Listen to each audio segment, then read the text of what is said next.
Hey guys, happy Wednesday. Today we're going to go over what you can do for tight shoulders. My shoulders are chronically just tight and stiff, and so I'm always trying to loosen them up. So two stretches that work really well for me and for most of my patients is the first one is going to be stretching from the front here, okay? So if you're having a hard time getting that hand up above on a parallel and over that shoulder, even if it's painful, what you're going to do is you're going to get into a wall, hold that position, and you're going to hold it for at least 30 seconds. You know, if you hold it for 10 or 15 seconds, that's good, but much better to hold it for a good 60 seconds.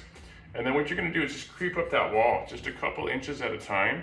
Same thing, hold that stretch a good 30 seconds and just continue going up that wall as best as you can. And it may take you several days to get to the point where you can get that hand up higher up that wall, and eventually, hopefully, you can get it all the way vertical, right? So from this view, if it was hard to see, same thing, you're just gonna get to this point, hold in this position, and you're just gonna keep crawling those fingers on up that wall, right? And holding 30 seconds at least minimum. Some people like to hold a minute and just get it to the point where eventually you can get that all the way up there, okay?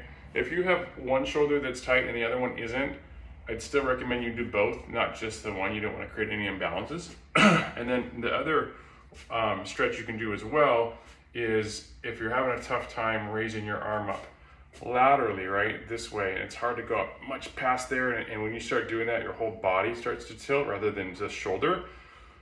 Well, we want to get that shoulder functional and get it to the point where we can get it directly and vertically up over top here. Otherwise, we're just creating a bunch of extra muscle tension and compensation patterns, which is not a good thing, cause some neck pain. So you can do the same thing here. You're just going to start with that, and even if it's even lower, even if you can only bring it up to here, that's fine. Just get it to that point, get the hands onto the wall, and then you're just going to crawl your fingers right up the wall as best as you can, okay? If this sticking point's a really tight stretch for me, that's fine. I'm going to hold it for 30 seconds at least. And then just continue crawling up that wall, right? All the way up you can, and eventually, hopefully, you can get it to the point where it's fairly vertical.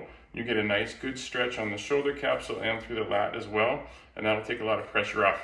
You do this probably once to twice a day. Just be consistent with it, right? Doing it 2, 3, 4 days, it may not make a huge difference. Usually with most of the patients, like they do this day in and day out for, 10 days to 14 days, couple of weeks. It'll make a big difference, all right? Try that out and let me know if you have any questions, okay? Hope that helps.